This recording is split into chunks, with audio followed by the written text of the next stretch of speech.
There we go. Hey, everybody. I'm live for at least a few seconds.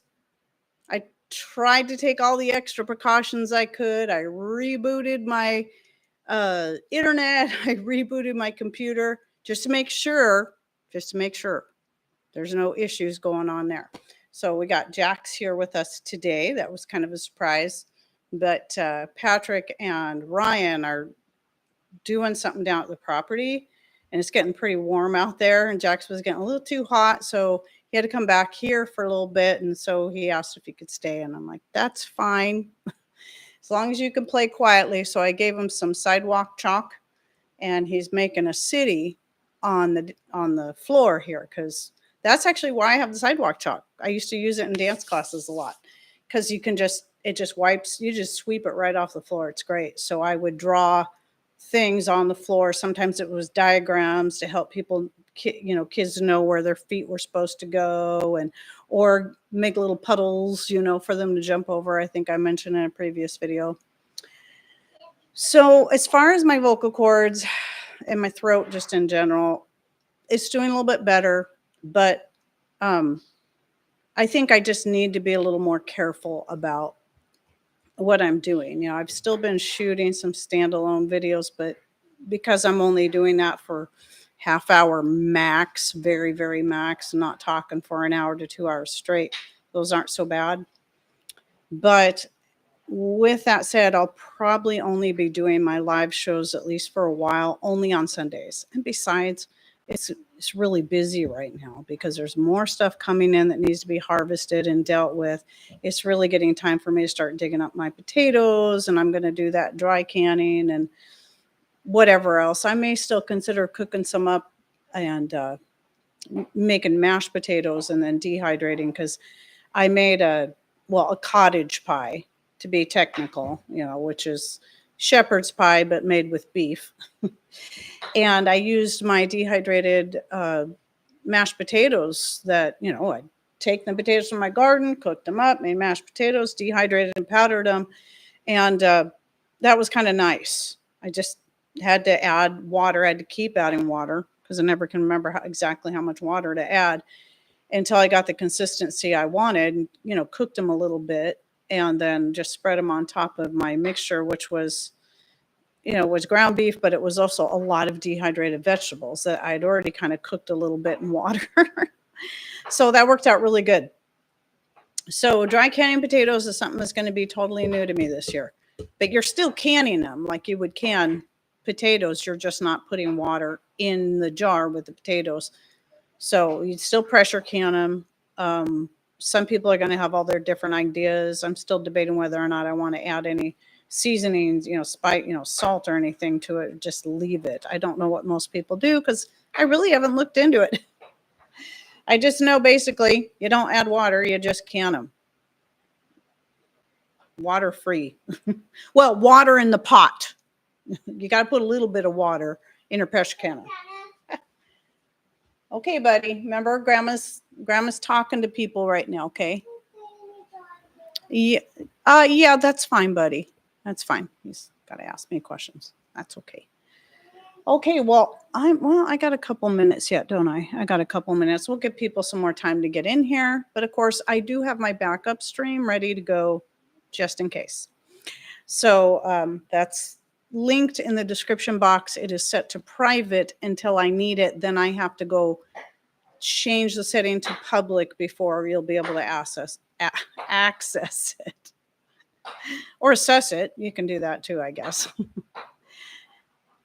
Okay, so Deb says she uses a little salt, sometimes add onions. See, I was kind of thinking about, maybe a little onions and garlic, but then it's like, well, I guess I'd like to make sure that I leave them as, well, I guess anything I'd use it in, I'm going to add onions and garlic anyway. Whether it be making a potato salad or just using them as a fried potato. I mean, onions and garlic are always good. So, yeah, anyway, he is having fun using the side. I just remembered the sidewalk chalk because I couldn't find my little piece of chalk that I used for this. And I needed to clean it off and write it again because it was all smeary. And then I remembered I had that sidewalk chalk. And I'm like, oh, he'd probably like this. That'd be fun.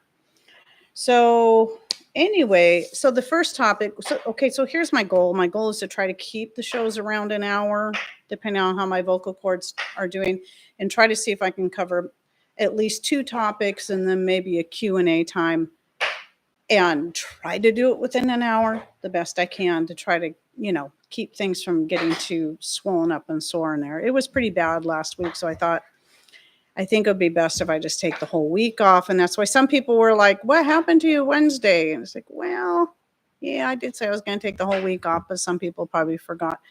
So probably not this Wednesday, but I'll see how I'm feeling. Let's just assume no. But if I decide at spur of the moment that my vocal cords are doing good enough on Wednesday, my throat doesn't hurt, okay, buddy, I might do a live show. So you can just watch for it. You'll know because you'll see the little thing for it. So let's get busy. I'm going to go ahead and use this since I wrote on it. So dehydrating herbs, take 1, just in case I got cut off. Here we go. Oh, yeah. It's kind of, I have to say, I did miss it. But it was also nice having last Sunday just to get stuff done around here, and same thing on Wednesday. I still had a couple of videos to shoot, but then I could get right to video editing and working on my garden and putting stuff up, because there's a lot of stuff. I mean, now I'm into berry picking, so I've been picking my currants, picking my raspberries, and of course the strawberries still, so getting those put up. So let's talk about the dehydrating herbs, because it's just time for me to have a separate video again on how I dehydrate herbs, because people are always asking me, what temperature do you use? And then I talk about it in various other videos.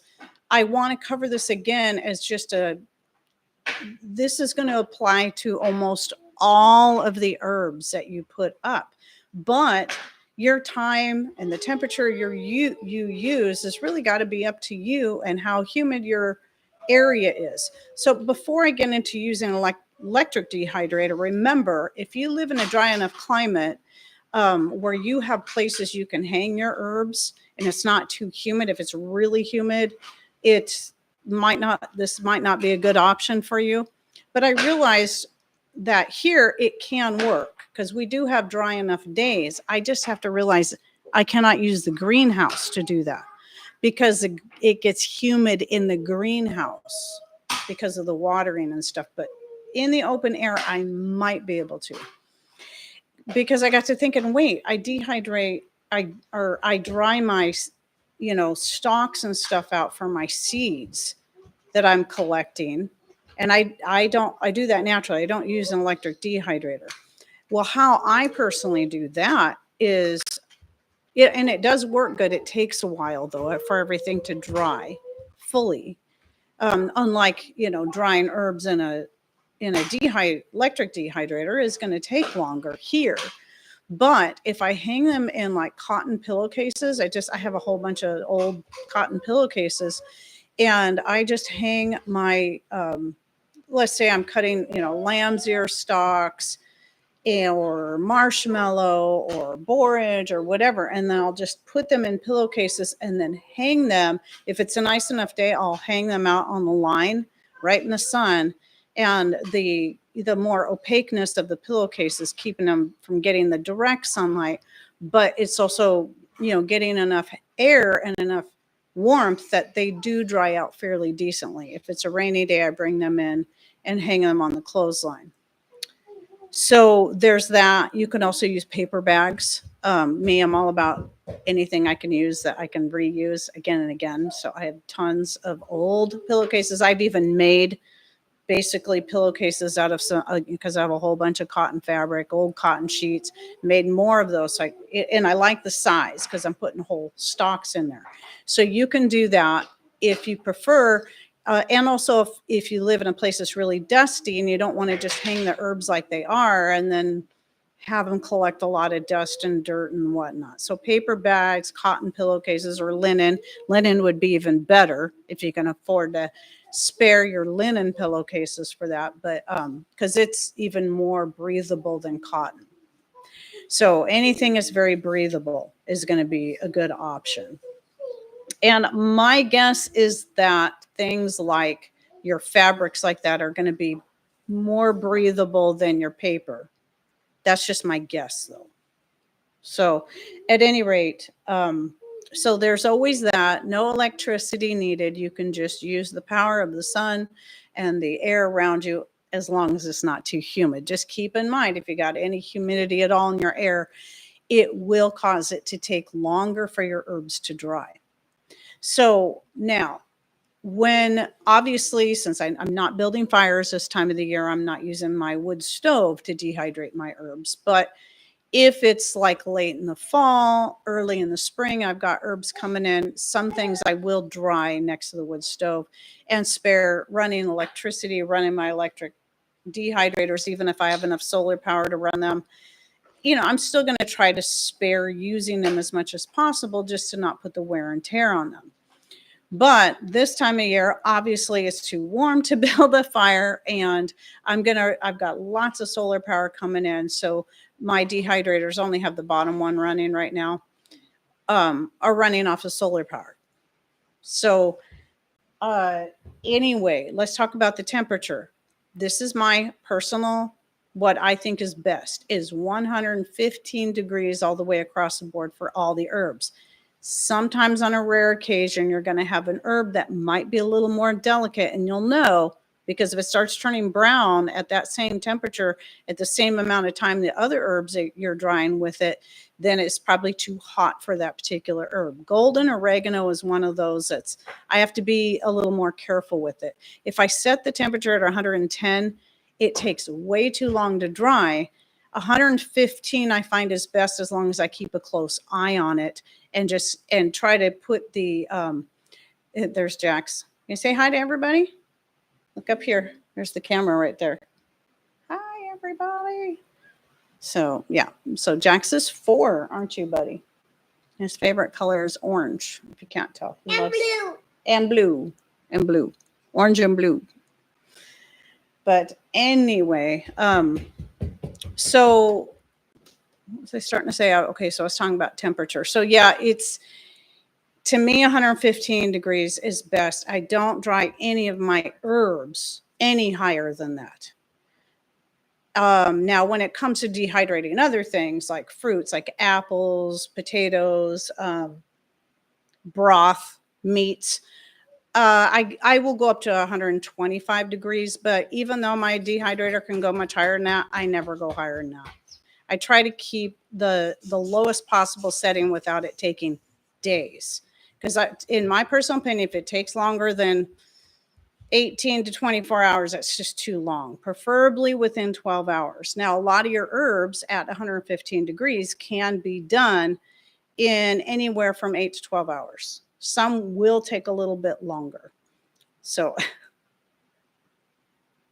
I have company. So, hey, buddy.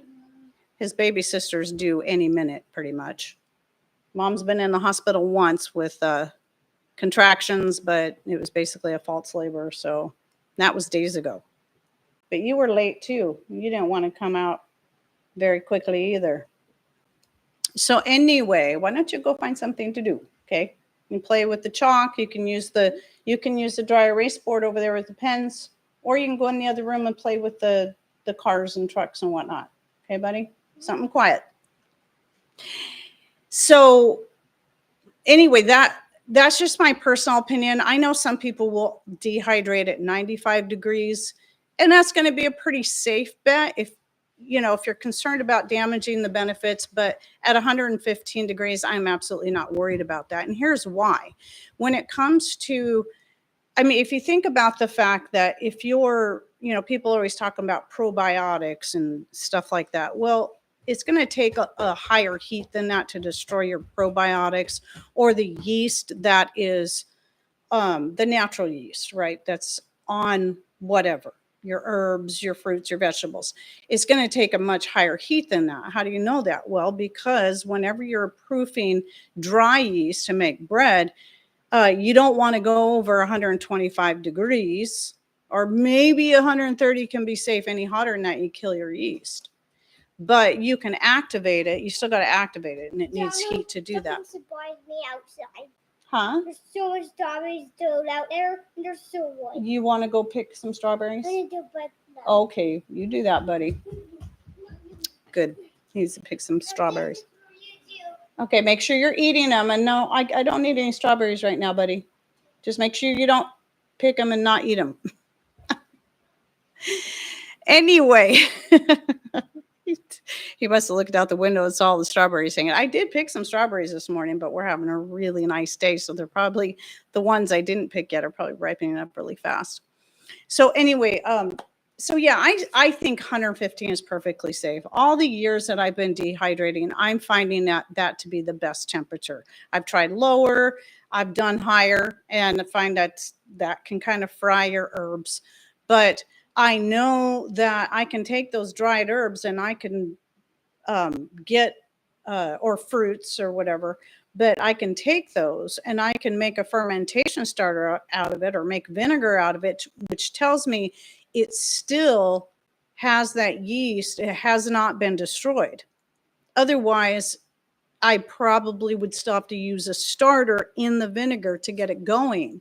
So I've made, though I prefer using fresh herbs to make my vinegars or fresh fruit scraps and whatnot, I have used dried herbs to make vinegars throughout the year. So later in the year, it's like, man, I really need some more rosemary nasturtium vinegar. Well, obviously in the winter, I don't have those growing. Well, the rosemary's still out there because it's evergreen, but I don't have any fresh, leaves growing. Well, then I'll just use my dried rosemary and my dried nasturtium flowers and then make a vinegar out of that. And I don't have any problem with it fermenting. So, but yeah, I find with a lot of herbs, if I go down to 110 degrees, I've tried it. It just, some stuff just takes way too long. And you don't want some things just taken too long, because if it takes too long to dry, it can then spoil. So it's finding that perfect balance. Now, the other thing is a lot of people will want a specific time frame for everything. So how many hours at what temperature, blah, blah, blah. So I gave you what I find the best overall temperature for herbs, 115 degrees. Time, though, will vary per herb. So nasturtium leaves, for example, can be fully dry in just a few hours, where calendula flowers are going to take more than 12 hours, I've found. So you just have to check it. It's going to be different for every herb that you use. Other things that will change that is the humidity in the air. Even with using an electric dehydrator, if you still have a lot of humidity in the air, that can really slow the process down. So day by day, it can even change. If you're piling your herbs really high and they tend to want to lay flat, like nasturtium leaves can lay flat, they're going to take a lot longer than just a few hours to dry. If you're piling a bunch on top of each other and there's no airflow in between the leaves, then it's going to take a lot longer. But if you lay them out sort of single layer, they'll dry in no time. Herbs that if you throw them on your trays, and you might be able to pile them up this high, as long as they're laying in such a way, like you got leaves going in different directions, that there's airflow. Okay. Right there. Okay, let's put them here, not on there. Okay, buddy. Thank you. He's bringing in more strawberries. Okay, buddy. he's keeping himself busy. But yeah, I mean, it just depends on how they're sitting on there. If they have a lot of gaps, a lot of air spaces in there, they should dry at a pretty decent time. Obviously, how high you stack them is going to depend on how much headspace you have over each tray. So that can change things quite a bit. Now, another thing that can help speed up the time. So a lot of you know I have the Kasori these days. I had Nesco for many years, but all of my Nescos have since died. I had 2 that were brand new and 2 that were found at garage sales. Thanks, buddy. I don't think he's understanding the point. What I'm trying to do here. Anyway, 2 that were found at garage sales, and one by one, each one of them died. The one that lasted the longest was the oldest one. But at any rate, so I've done the same trick with those. And part of the reason I've done that is because with the Nesco, using the fabric, okay, is what I'm trying to get to. so I draw like this donut shape to fit on the Nesco trays, was to prevent my herbs or whatever I was dehydrating from directly touching the plastic, but also found it was really great to keep the little tiny pieces of whatever herbs, like calendula, when you're dried, it tends to break up into little tiny pieces. Okay, Jax, I need you to try to be quieter, okay, buddy? Instead of interrupting. He can't help himself. He's like his grandma. He likes to talk. Anyway, but yeah, or time's another one, because it has little tiny leaves. Then when they dry, they get even smaller, and yeah, they start falling through. Well, on the Kasori, you have even bigger holes than you do on certain other types of trays. So having something that's non-plastic that I can lay over the tray not only keeps everything contained. I made linen ones this last year. I decided I wanted to go with linen, and I'm really happy with it. Linen or cotton, anything that's not fully 100% natural fabric that's going to breathe well, can actually help speed up the dehydrating time rather than slow it down, but also keep stuff from falling through your racks like this. Okay, buddy, are you going to eat all those? If you're not going to eat all those, don't pick any more, okay? Okay, you eat those. Okay, he's shoving them into his mouth now. I will dry some fruits and stuff on there. Like I'll do apple slices even on this, because I don't like do anything to the apple slices so that they're sticky or anything. I just dry them directly on this. But other things that can be really sticky, really wet, I don't use these. I use, then in that case, I'll use the silicone sheets. I didn't think to grab one and have it handy. I'll use that especially for doing things like, when I puree the tomatoes, and then I need to pour anything that's pourable, right? Broth, the pureed tomatoes, the eggs, milk, whatever it is that I'm dehydrating that's kind of in liquid form. Of dehydrated homemade soup before, and those work great for that. But when we're talking about herbs, I always use these. All right. So again, the time is going to matter. Be careful with Grandma's water glass, buddy. Do you need a drink of water? Here, let Grandma get a drink while I'm thinking about it. So really, that's it as far as dehydrating herbs. It's a simple process, but you have to get familiar with each herb and how much time it's going to take, familiar with how it's going to work for you with your particular dehydrator in your particular climate. All these things can have a say. So when people ask me, they want absolute specifics on temperature and time. I can give you the temperature I use. I cannot tell you how long it's going to take. So that just too many variables there. And then, as most of you know, who've been following me for any length of time, I then like to vacuum seal my herbs into jars. I have two here because these are two that I need to just about done topping off. They look like they're already full, but they still have a little room I can pack in there. So I've got some honeysuckle flowers, and I've got some nasturtium leaves here. Leaves. So I've got, I think I have more nasturtium leaves in there. No, maybe not. I think I already took those out of my dehydrator because they were already dry. But I have some more honeysuckle flowers in there, and that should top off this quart jar. And then what I do is I vacuum seal them and put them up for long term that way. Now, generally speaking, for most herbs, there's no need to vacuum seal, especially if it's anything you're going to be working through right away. I only vacuum seal the jars of herbs that I'm putting back for long-term storage. Anything I'm currently working through, I don't bother vacuum sealing it in between each use. So let's say when I get to this, okay, I already got some honeysuckle I'm working through, so I will be vacuum sealing this. But when I go to use this jar, when I'm working through it for infusing my oils for my skin cream or making my hair, my scalp massage oil, I'll just leave it unsealed. Because if one thing about herbs is when they're fully dry, fully dry. Well, you want them fully dry anyway. There really is no need to vacuum seal them. You don't have to worry about them going stale, but vacuum sealing for long-term storage will help prevent the freshness, just help them stay the quality. That's the word I'm looking for. It'll help keep that quality for a longer period of time. I've got more strawberries piling up on little my little side table here. When my mom passed away and we're cleaning out her place, there was like four of these little foldable wooden tables, like you use like a TV tray kind of thing. So when I'm doing my shows, I have two, even though I'm sitting at this big long table here, I got my two sideboards, two side tables here, so I can have more places to put stuff, like my notes and my tray, and the strawberries that Jax is piling up next to me, my water glass and whatnot.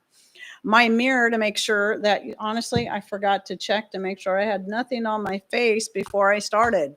I always keep that handy just in case. It's like, check and make sure there's nothing on your face, because you never know when some foreign object just might appear out of nowhere. So anyway, that is topic number 1. I think I covered everything on that. See, question: when you dehydrate echinacea flowers, do you dry the whole flower head? That's a good question, Anita. I only dehydrate the petals, and the reason I only dehydrate the petals is because I'm saving that center part of the flower for the seed.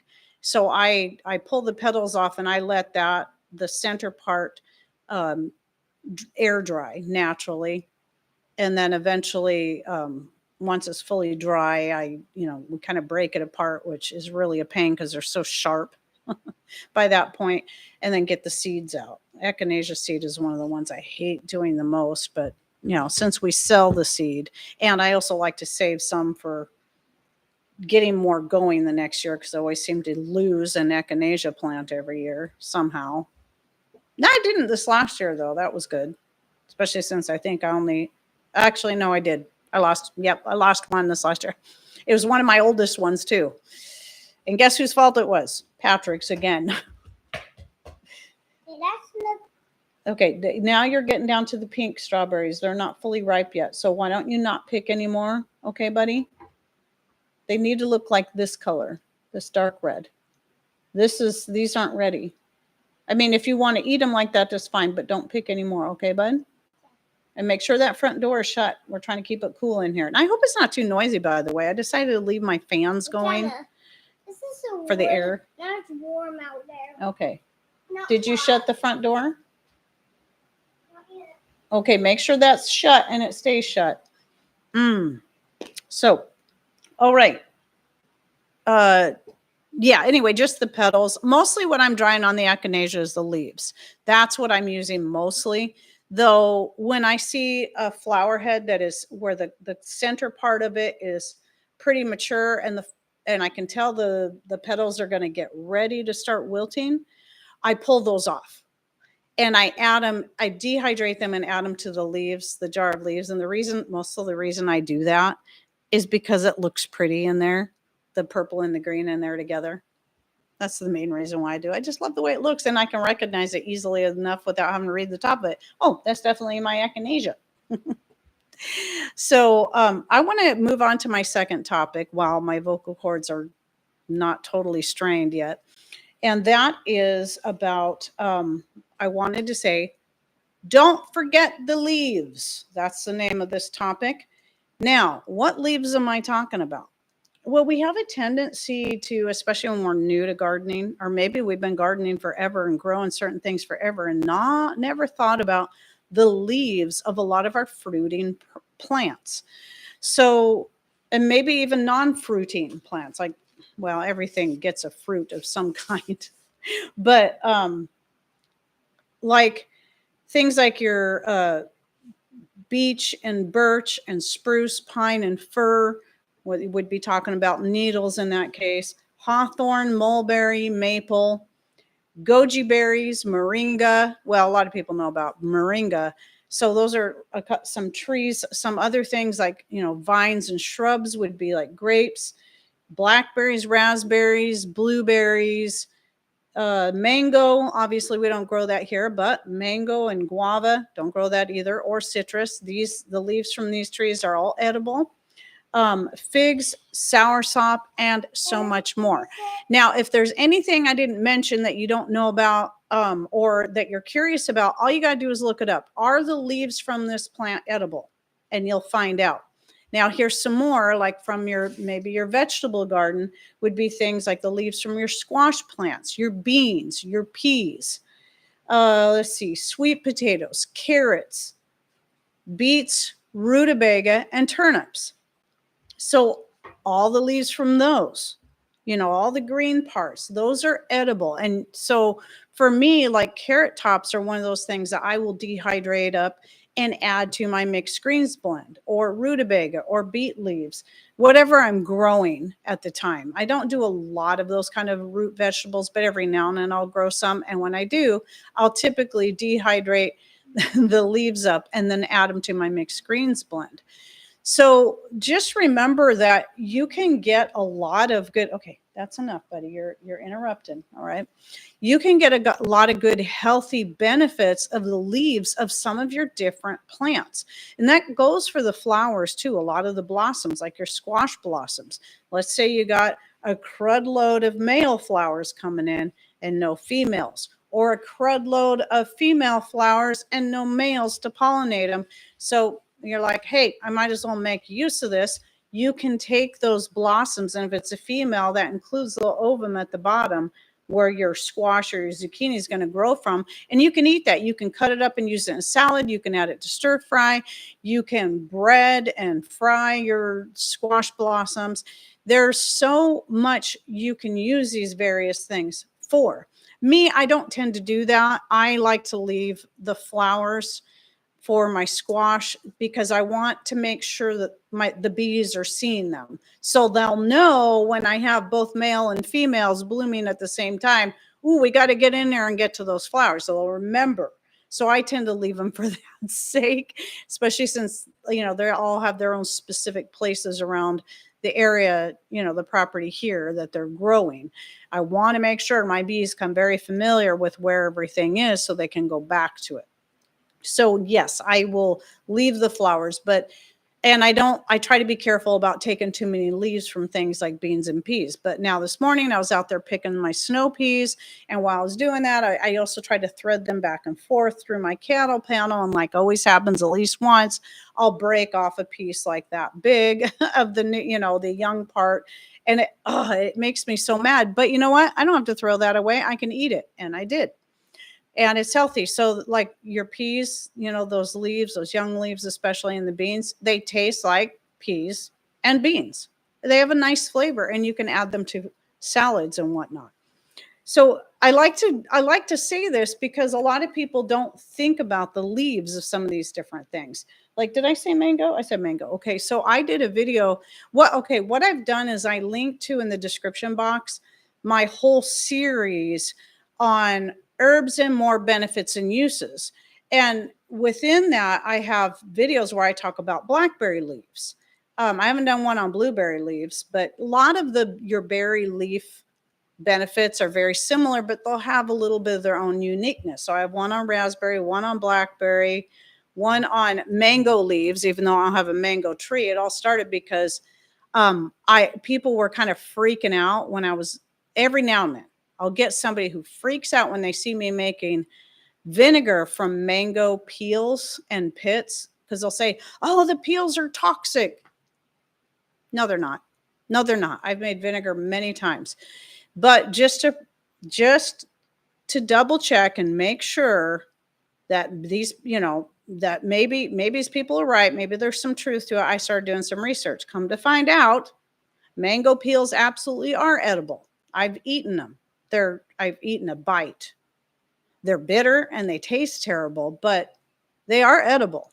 And I know people who live in tropical climates that have mango trees, some of those places will eat the whole thing, the fruit with the peel and the kernel inside the seed, inside the pit. That is edible. So I did a video where I was talking about the peels and the leaves, because as I was researching, I found out, guess what? The leaves are also edible. So, but you shouldn't also assume that just because the leaves, especially let's look at berries. We know the leaves on blackberries and blueberries and mulberries and things like that, raspberries, those are edible, but you don't want to eat the leaves on your elderberries. Why? Because those can be toxic. I think you can probably cook them enough they'd be safe, but generally speaking, it's best to avoid the leaves on your elderberries.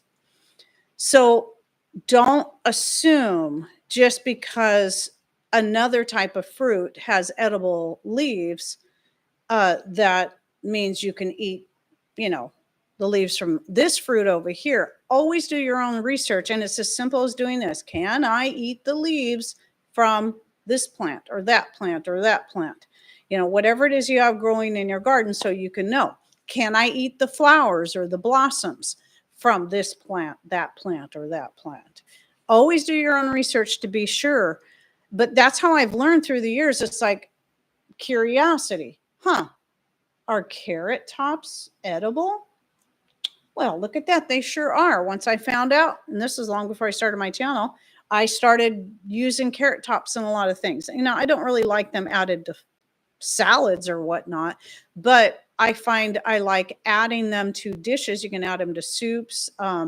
One of my favorite things to do with the fresh ones is to add them to, if I'm going to bake potatoes, well, not like whole potatoes, but like peeling them, cutting them up, and putting some butter on there, some spices, and I'll sprinkle over the top, onions, garlic, and then some carrot tops. Cut them up. I really like that. I really like those in there. And so, yeah, I just like to get that out there because a lot of people, we tend to just forget about the possibility that there's other things on these plants that we're growing that we can eat. Just like me learning that calendula leaves were indeed edible when I'd first read somewhere that they weren't, that they were toxic. Come to find out, the calendula flowers and the leaves are both edible and safe. They're not going to hurt you unless, of course, you have an allergy.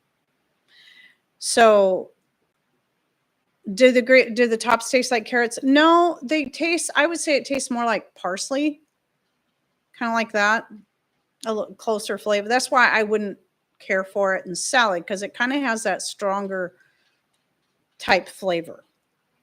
But dehydrated and mixed in with other greens that I then put into just about any dish I make, that's not bad. It mellows that flavor out.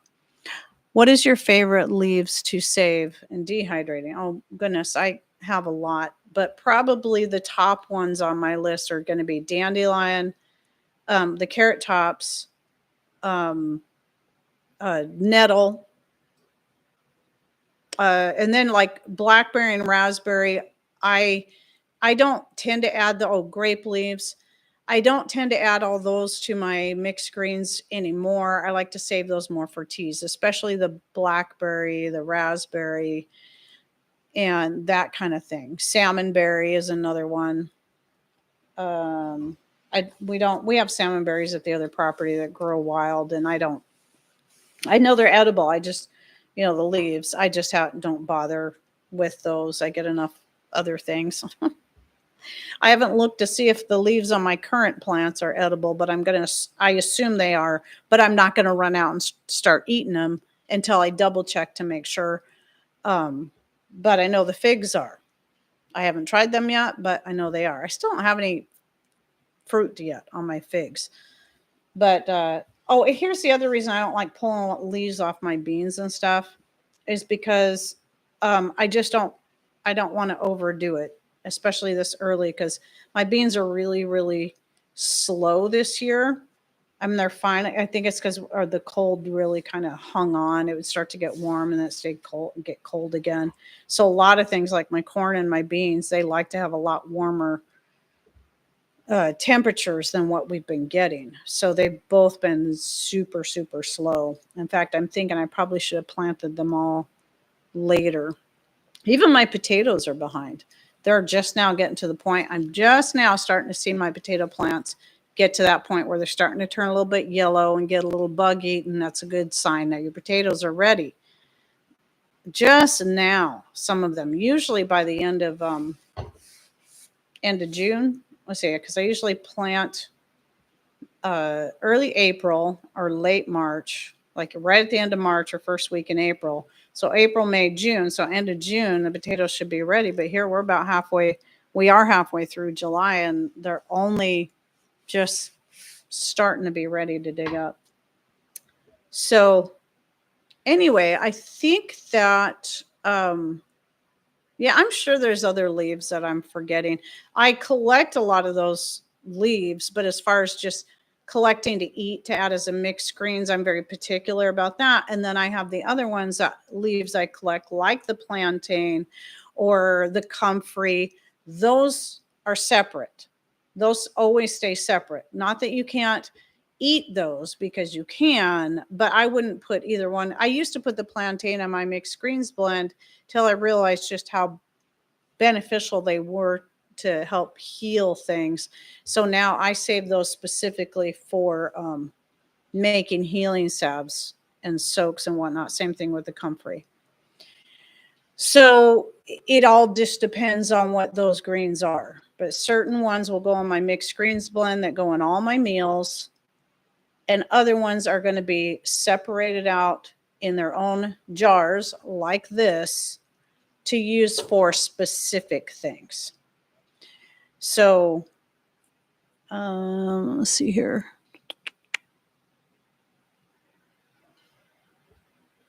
Cool. Okay, so let me in this third part is just going to be more, and if I can hang on, I will try to take a few more questions, but there was a few things I wanted to cover, and one was something really interesting I learned thanks to a couple of people that commented on this video that published last week. That was from another live show where I was talking about two different things, and one of them being why I grow sunflowers, two unrelated things.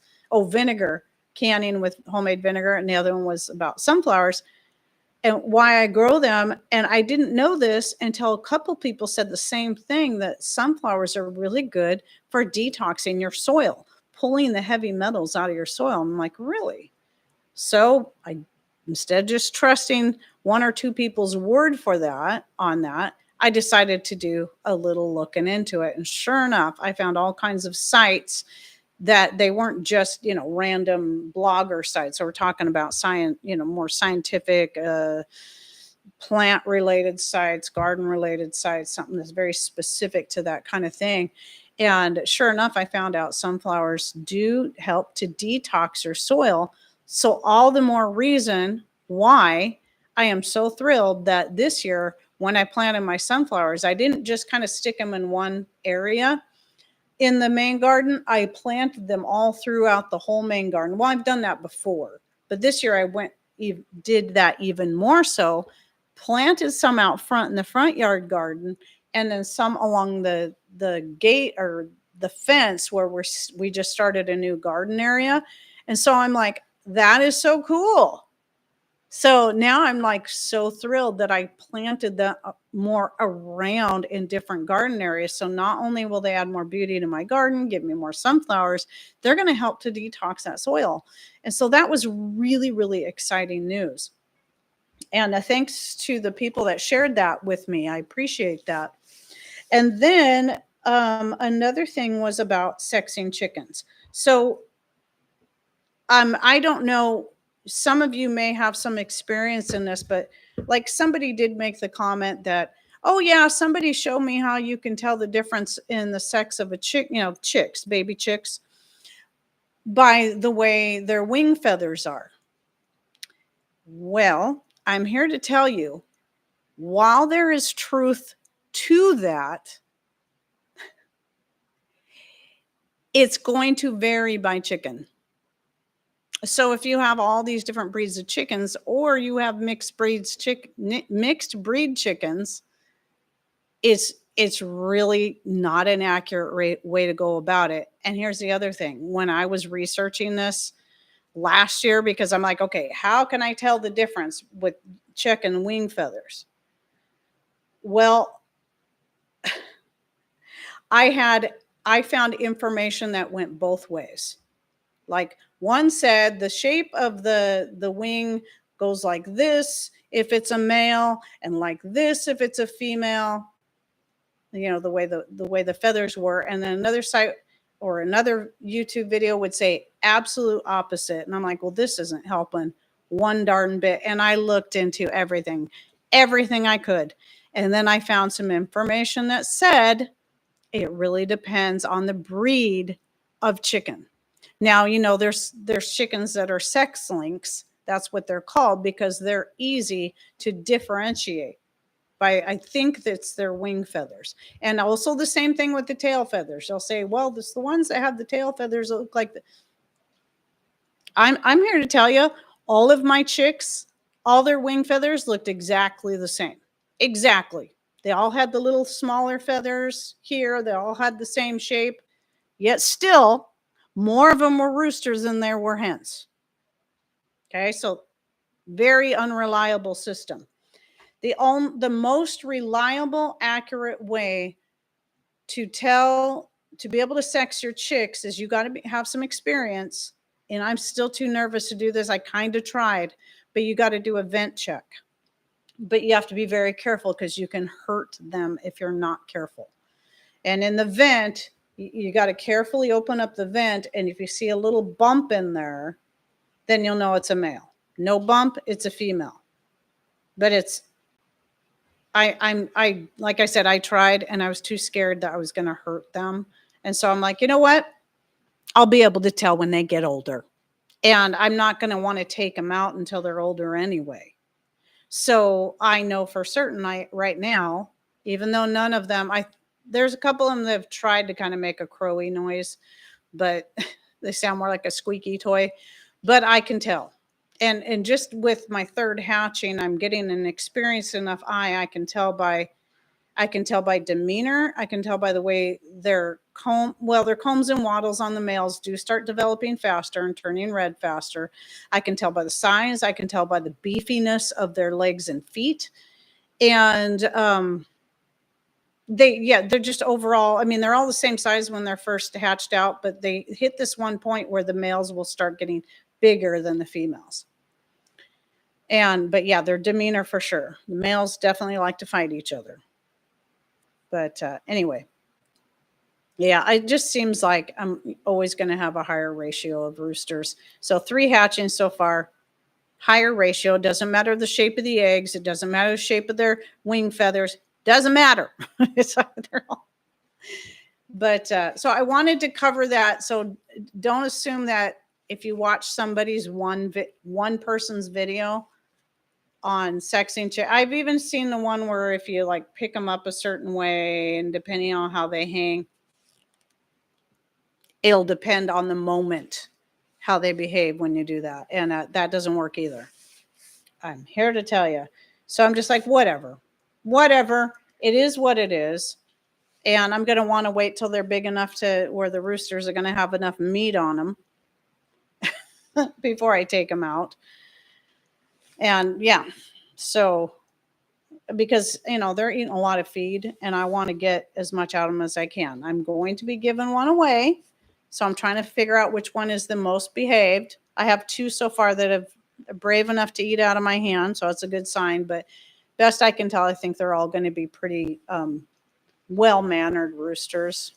Best I can tell. It's kind of hard to tell when you have 6 of them and they're getting older, and the older they get, the more they want to fight each other. So okay, and let's see. Another question I had was in relation to what are my favorite fabrics to use in making my skirts. So this can be patchwork skirts or solid skirts like I'm wearing most of the time. I'm either wearing brown or black. So today is black. My favorite fabrics are either 100% cotton or 100% linen. Linen, if you're buying linen, you want to go for, if you're making a patchwork skirt or these very full skirts like I like, you're going to want to go with a medium to medium lightweight. You don't want to get too heavy or the skirt's just going to be too heavy because it's so much fabric. But if you get it too lightweight in the linen, it's going to be see-through. So if you, unless you're going to make some kind of slip to wear under it. The patchwork won't usually be such a big deal, but yeah, you just got to be careful, especially if it's a light colored, it's going to be more see-through. But yeah, so that's the two I like to use. 100% cotton, 100% linen. Now I have yet to make a patchwork skirt out of linen, and I don't know that I will, but just because of the expense of it. But one thing I will say that the only thing I don't like about linen is it is so much more linty than cotton. It's like I am constantly, ever since I started making myself these linen skirts, constantly have linen dust bunnies all over the place, or constantly having to sweep up linen dust bunnies. It gets better.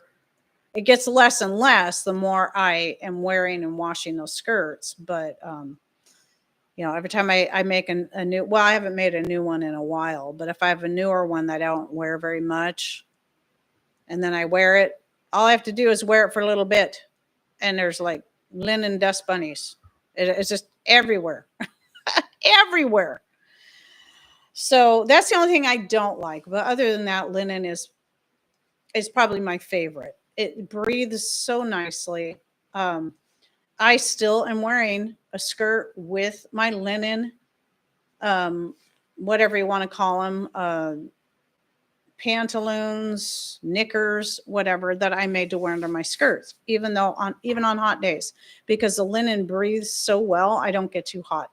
And I still like having that added layer underneath my skirts for just modesty, because a lot of times I'm having to pick up my skirts when I'm out in the garden, and I might not think of it, if I'm out in the front yard garden and my legs are covered.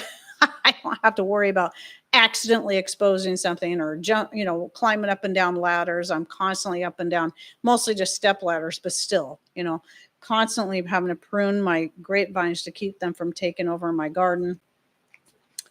So yeah. So there was that. And let's see, the next thing I wanted to say that I'm really excited about. So, well, Patrick actually, he went fishing twice this last week, and he got a lot of bass and cod. And I went ahead and wrapped and froze a lot of that, what we didn't eat right away. But I had a couple of little pieces of cod that I got from Butcher Box. I wasn't super happy with that. It was all like pre-frozen in little, each fillet was packed in little small vacuum sealed things, and that was put into a bag. And I don't know, I haven't been very crazy about them, but I thought, well, I have 2 of these left. This will be the perfect opportunity for me to finally try salt curing.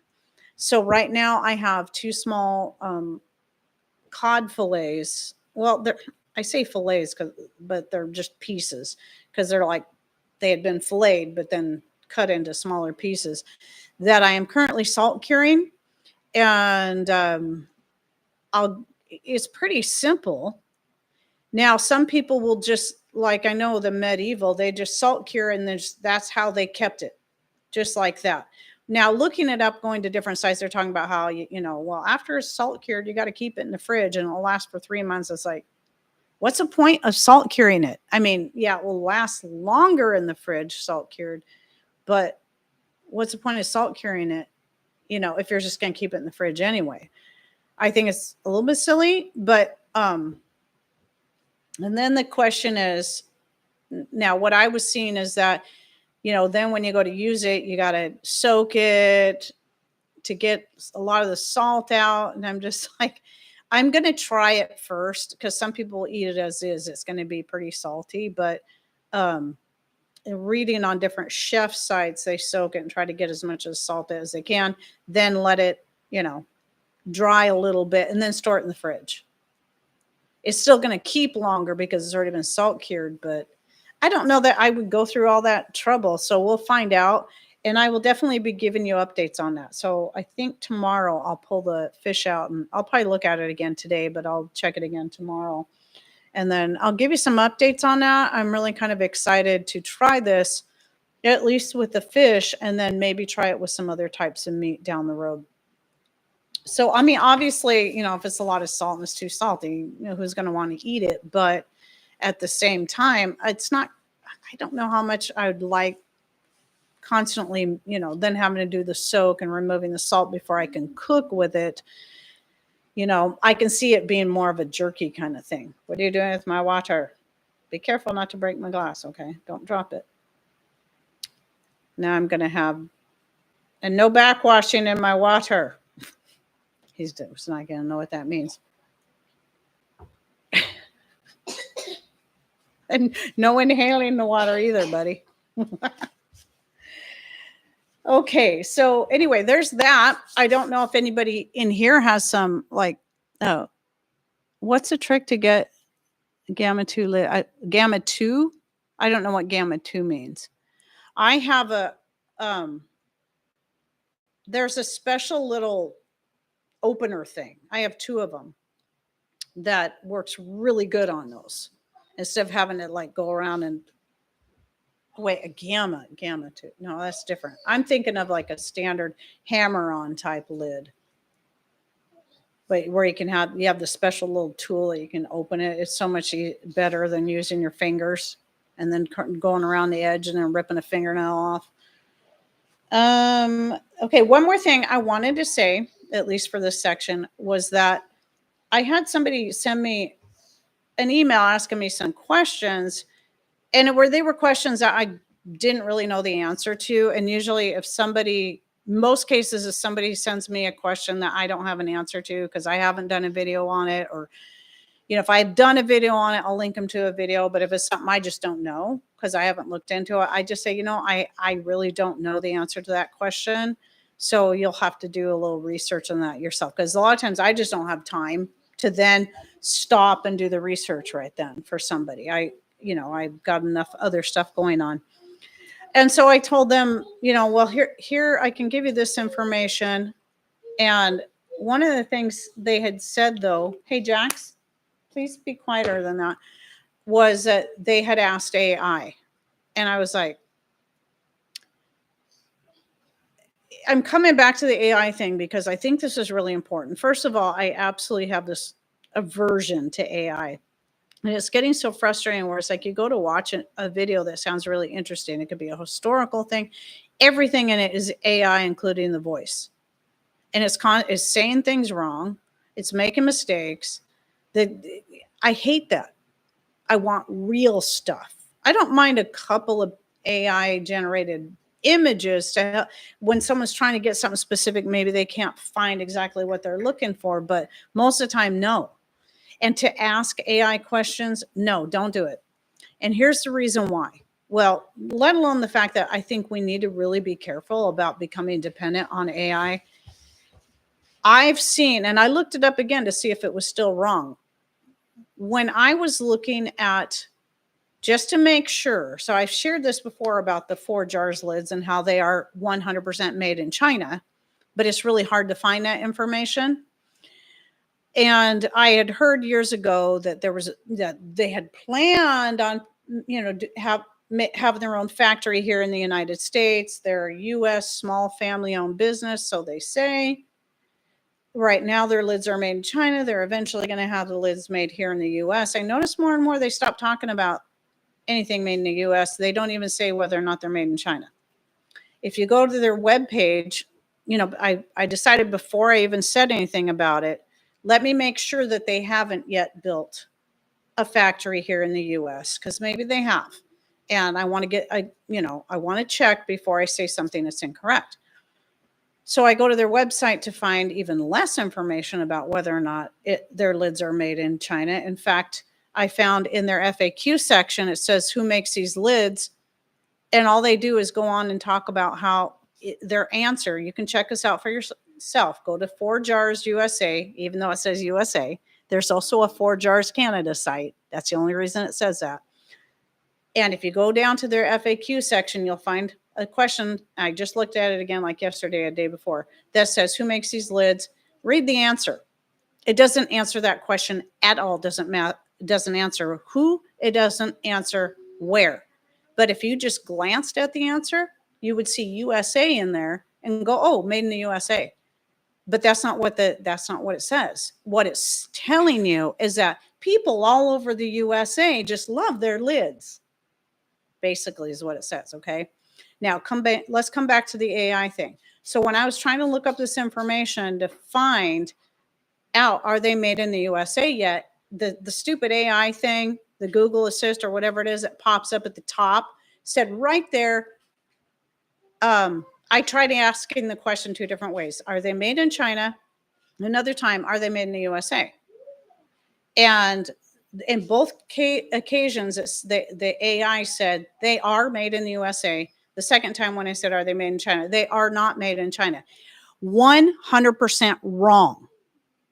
You cannot trust AI. I checked it again just the other day. Still says the same thing. And here's the thing.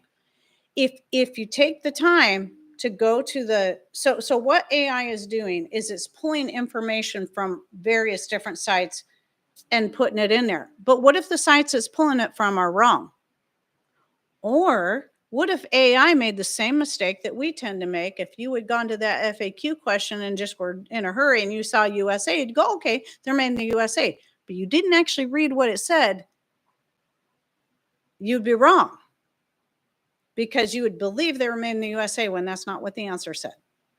And that's exactly what AI did. It pulled its information from different blog sites and stuff that like 2 different blog sites clearly stated they are not made in the US. They're made in China. Clearly stated that. But because it said they're not made in the USA or because of whatever, the AI read that as they're made in the USA. So how can you trust that? You cannot trust that for your information. Absolutely not. And I wasn't even trying to use it. It's just that's what would pop up. And I'm like, what? I know that's wrong. And so aside from the fact that I have a very strong issue with AI, just that one simple question alone, and it can't get it right, I wouldn't trust it for one thing, not anything.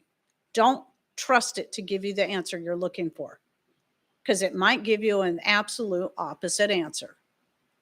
So when it comes to research, you have to vet all your information by comparing it to all kinds of different sites. I know I say this a lot, but I don't think it can be said enough, because people, when they, I had to learn this myself. You can't trust one site. So even before AI, if you just trusted one place, like I did with the calendula leaves, okay, are calendula leaves toxic? Okay, this place says they're toxic. Okay, I better stay away from them. Instead of learning how not only to compare several different sites, whether they be blog sites can be fine, but people who write blogs can be wrong too, because they might have got their information wrong. Also look at scientific sites that break down the information on this herb or whatever it is you're trying to look up.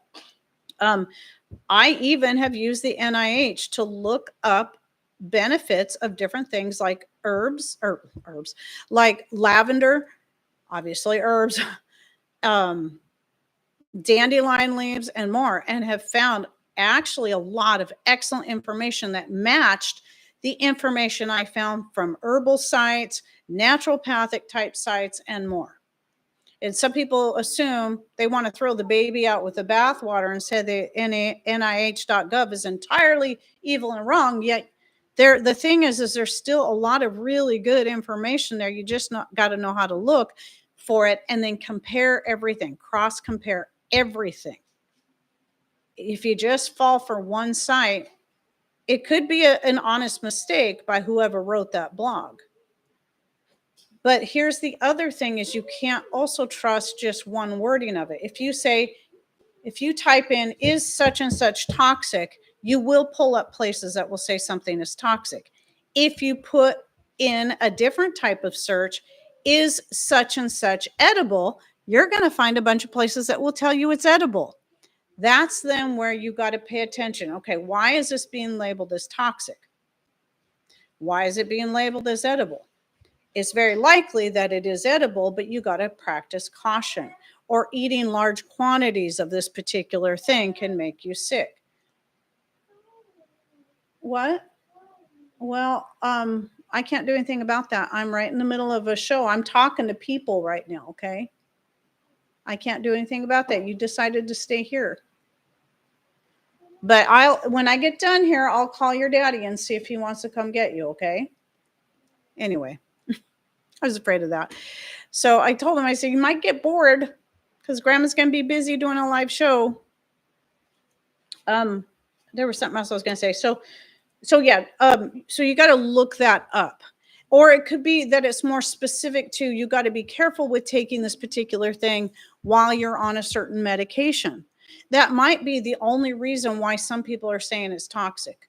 Or it could be simply saying that something is toxic because, just like the whole scare in more recent years about eating more than 2 or 3 Brazil nuts a day is going to kill you, when it's absolutely not true. So and what happens then is this thing gets exaggerated and then it gets spread, or some doctor says, I don't want you eating more, don't eat more than 2 or 3 Brazil nuts a day, without the understanding that you're not going to get too much selenium from eating, a big old handful of Brazil nuts. You can get too much selenium by taking it in an unnatural form, even if it's naturally sourced, by taking it in the form of a supplement. Because, Jax, I need you to be quieter than that. Because if you're taking selenium without the proper balance of other nutrients, yes, it's going to become toxic. It can be too much for your system to handle. Same thing goes with calcium and many other types of nutrients, but in a whole food form, they are blended properly in the right amounts that they're going to balance each other out and make it highly unlikely you're going to get enough for it to become toxic within your body. So it's understanding this. And a lot of times, even a really good medical doctor may not understand that because they've been told that too much selenium can be toxic. So be careful with Brazil nuts because they're high in selenium, but not being ones that, they're into the medical side of it, right? And into the human body, but they're not into studying, okay, how are these properly balanced within the plant and stuff? So that's why you have to take everything and put it together and then, use a little bit of deductive reasoning and common sense and just kind of read all the different things that are being said, and you'll figure out why some things are labeled as this when they're really not, or where's this misinformation coming from, or what is the context that this particular thing is being used in. And that's going to help you to understand, and why even some people quite honestly just get something wrong, even if they're well-meaning, like I have done many times. And I always bring up the calendula leaves because that is definitely one of them where I misspoke because of what I read. Poor Jax, he probably thinks you're talking to yourself because he can't see anyone else. He probably does. Yeah, because you can't see or hear anyone else, but I really am talking to a bunch of people on here. Come here, buddy. I'll show you something. Come here. So there's a camera right there, and there's people that are watching, and they can see you right now. And all these words right here, those are the people talking to me. They're not, I can't hear them talking, but they're typing and they're talking to me here. You see that? That's what's going on. So now they see you, even though you can't see them. Okay, buddy, you can go play. So yeah, Grandma's going to be done here pretty soon. Okay, buddy?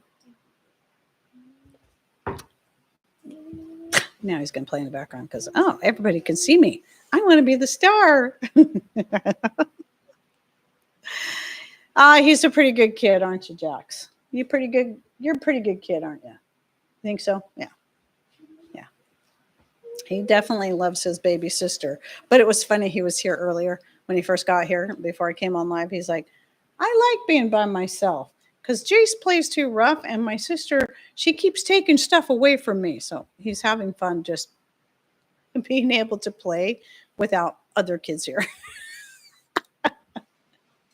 Sometimes when they all three get together. In fact, last Wednesday, it was a good thing I wasn't planning on going live anyway, because I ended up having all three here that day, because that was the day they went into Port Angeles because Kayla thought she was having the baby, and they came all the way home because they don't want to have the baby here in Forks. They're not really doing babies here anymore, but of course they will in an emergency, but they really want to have it in Port Angeles and not here. So at any rate, it's just that it's an hour drive, and Jax, he that was her first, and he was fast. You think he looks like me? I think he looks a lot like his dad. I guess his dad looks more like me than he looks like Patrick. But yeah, he's got the brown eyes.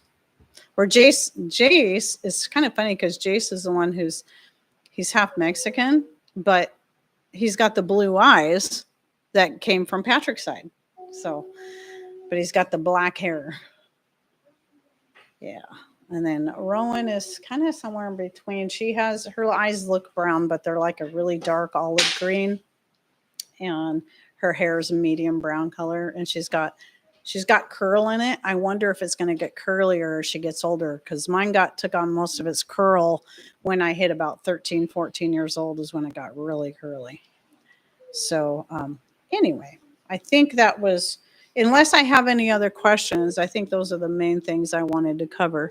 Okay, questions. Some of my chives turned brown during dehydration. They're probably still good if they taste good, but I don't know that they're going to have the benefits that you want. I mean, you could probably still use them in cooking if they taste fine.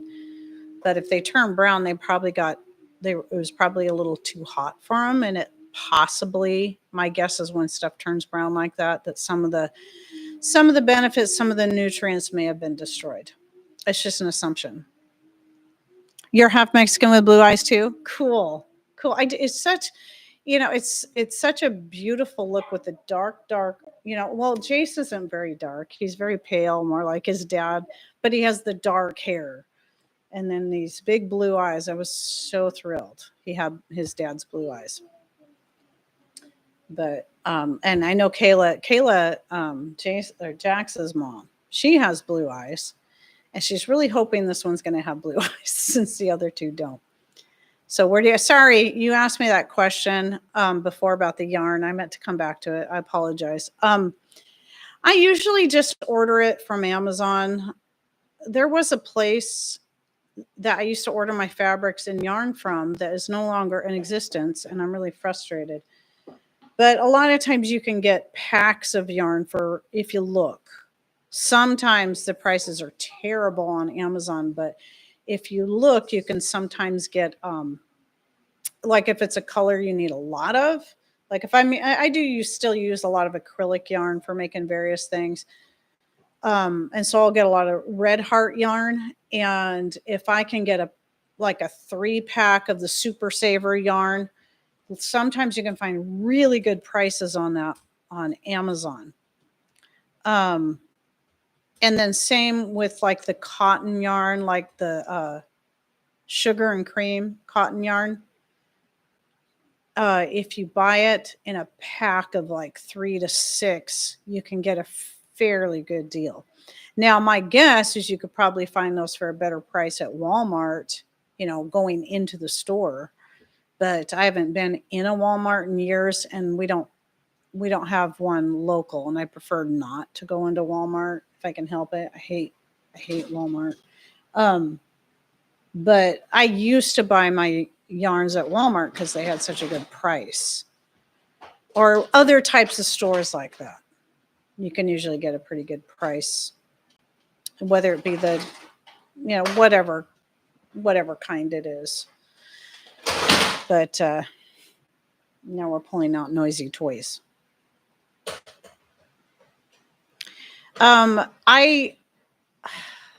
Just so far, just Amazon. I probably should look around more now that you're asking that and see if there's more places. Because like I said, there was this one place, I think it was called fabric.com. And they had yarn and fabrics for a really good price. And no longer in existence. I think they kind of merged with Amazon is what happened. So as much as I try to get away from Amazon for a lot of time, for a lot of things, living where we are, sometimes I don't have much of a choice because there just isn't a lot of options when you live really remotely. Yeah, saying there's no Hobby Lobby within 3-hour drive of us. So it's all going to depend on what's local to you. In fact, I think probably the closest Hobby Lobby, which is I think in Enumclaw, I think that one's closing down. So, and I've never been there. Yeah, we used to have a Kmart in an hour away too. In fact, the Walmart is now where the Kmart used to be. Because the Walmart used to be across the street from it. Then it moved. The Kmart, was no more. And so the Walmart moved into that building because they were having issues with the septic on the other side. So, yeah. And like I said, I've never been in a Hobby Lobby. I've heard good things about it, but yeah, just nothing close to us like that. So, anyway, let's see. And Michael's is another one I don't know that I've ever been in. Now, I used to. Wait a minute. Are you in Branson, Missouri? That's the only Branson I've ever heard of. It doesn't mean there aren't more of them. I'm curious about that. You've probably told me that before. Oh my gosh. So Branson, Missouri was where last year when Patrick and his dad took that trip, you probably remember. And, his dad he kind of had this bucket list of all these things he wanted to go do. And he really wanted to go see the Presleys in Branson. That was one of the main things on his list. And so, yeah, so they did that drive and then they came back here he wanted to see some family before he went back down to California and then he passed away here.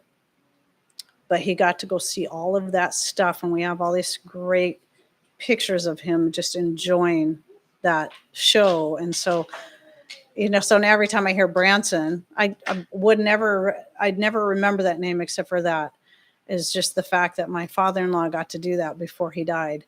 And he had such a good time there. He loved it so much. And it's real special. So that's cool that you're from there. Because I wouldn't known anything about it. But anyway, so let me double check. I'm pretty sure I covered everything.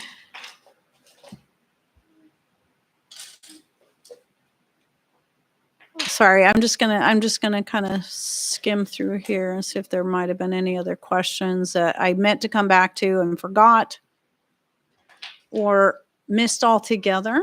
Mostly I'm looking for anything that's in all caps. Of course, I know that Trina said she can't use all caps. I did happen to see that. I watch videos about old world buildings. One guy named Eddie O does nothing but use, yeah. Yeah, Patrick and I were watching, it was kind of an interesting thing about, it was a different show. It wasn't the one I was talking about, Medieval Times Discovered. It was another one that was supposed to be about medieval, like how they would build castles and whatnot. And some of it was interesting, but it was so frustrating because clearly it would not get the images right because it was using all AI.